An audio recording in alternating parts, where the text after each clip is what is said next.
elastic collisions, here's the key thing, is it's really simple just to say, hey, elastic, they bounce, and inelastic, they stick together. But really, so hey, elastic collisions, boom. And then for inelastic, we could say, hey, they stick together. So inelastic, boom, they stick. But that's really too much of a simplification. Because to be perfectly elastic, the bounce kinetic energy has to be conserved. Let's say I go like this, all right? You might say, hey, that's elastic, but you can hear it.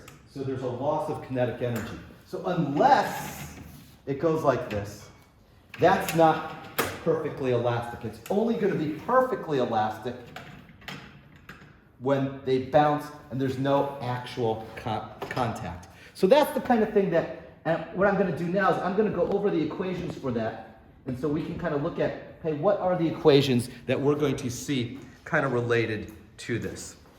So let me just straighten this up a little bit, make this a little flat. All right, so how much energy should be conserved? So this is the idea. So the conservation of momentum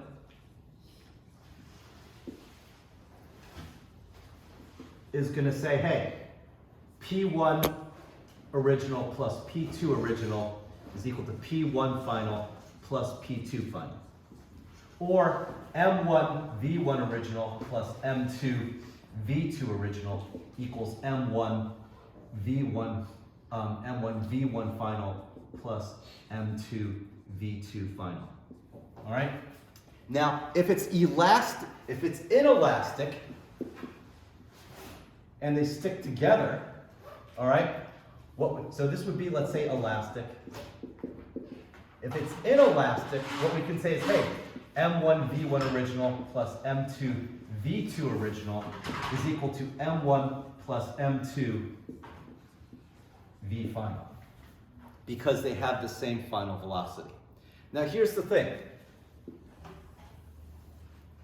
Kinetic energy.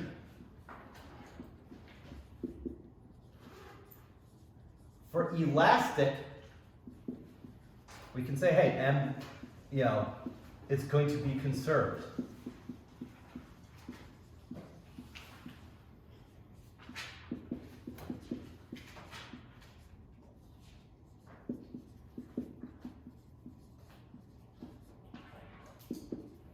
But for inelastic,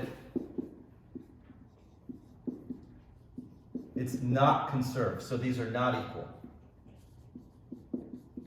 But how much?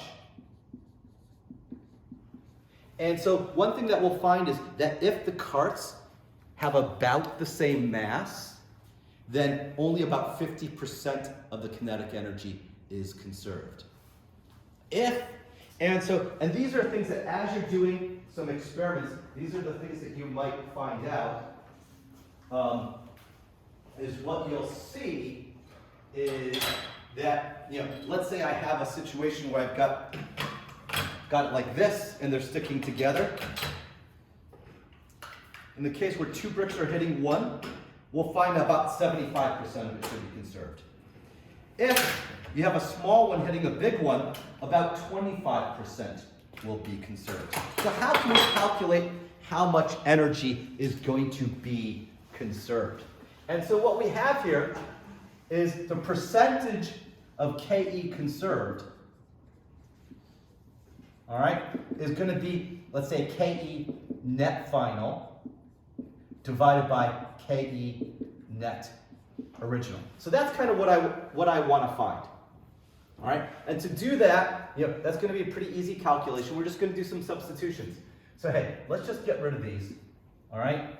And I'm going to, just to make the math simpler for you guys, let's just assume we're going to stick with the same thing. Hey, one is stationary and one is moving, which is how you're doing most of your experiments.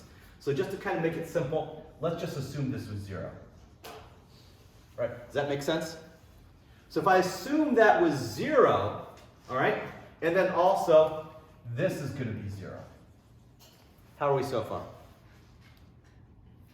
So now, all right, what I can say is, hey, m1 v1 original squared is equal to m1 m1, and then remember these are going to be this is going to be m1 plus m2 times v final squared, because remember these have the same velocity here. So this is what we're looking at here. This is the original, this is the final, this is the original. So what I've got is what? M1 plus M2 V final squared all over M1 V1 original squared. Let me know if I've lost you. And I just kind of canceled out the 1/2 because, I mean, in truth, we have a 1/2 and a 1/2, but we don't care about those. So that's why I'm leaving those 1/2 out. All right? So let's make a substitution. Let's substitute this. So if I rewrite this, remember I've got M1 V1 original is M1 plus M2 V final. All right? And so I can say, hey, V1 original is equal to M1 plus M2 divided by M1 V final. And there's a few different ways I could do this, but let me take this and substitute it in here. And now I've got M1 plus M2 V final. I'm going to slow down a little bit. M1 times, I'm taking this and squaring it, so I've got M1 plus M2 squared divided by M1 squared times V final squared. Let me just pause, take a look at that. Make sure you understand the substitution I just did.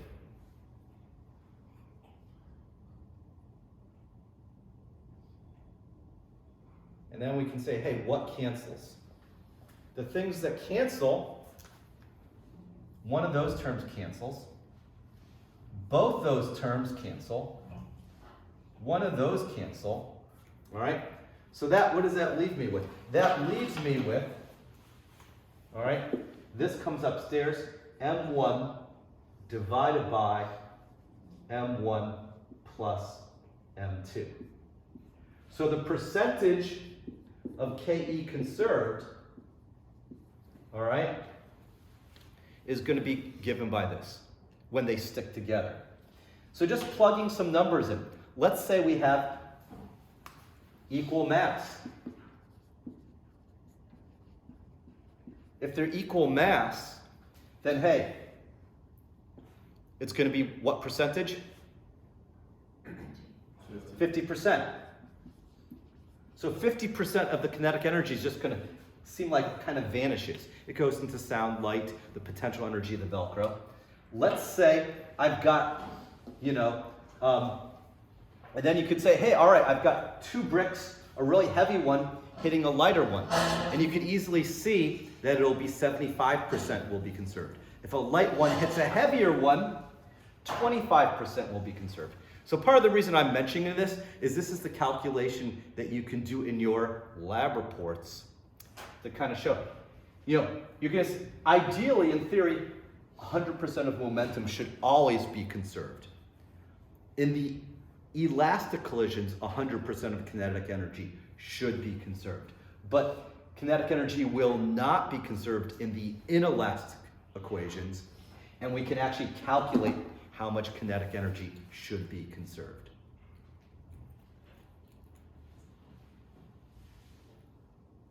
And I don't think that's in your book. I will post this video onto Google Classroom.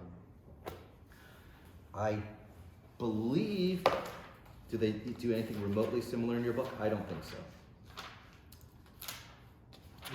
Yeah. Why we substitute the dead part and the black part? Like, can we leave? Why do this? Yeah. Just because basically, so one of the interesting things here is it doesn't matter what the initial velocity, we got rid of velocities. Okay. So we're finding how much momentum is conserved really in terms of everything else. But only if the initial velocity of the second object is 0, right? Right. If it's not 0, we can still do this. It's going to be a slightly messier calculation. So yeah, we can still do it. and calculate it. So every time they ask for the percentile of kinetic energy, I have to use the last equation. Yeah, and again, this just simplifies things. What they do in the book is they do a bunch of substitutions for elastic equations, and you'll find that there's some pretty cool stuff with the inelastic also. Mr. Garber? Yeah.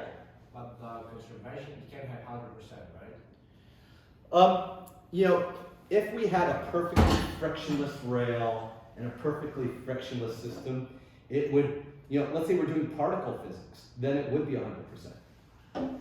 But probably not in this lab here at MATLAB. How does that sound?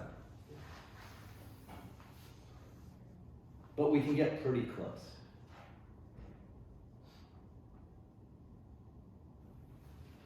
Awesome. I'm going to pause this. How long was that? That was 10 minutes.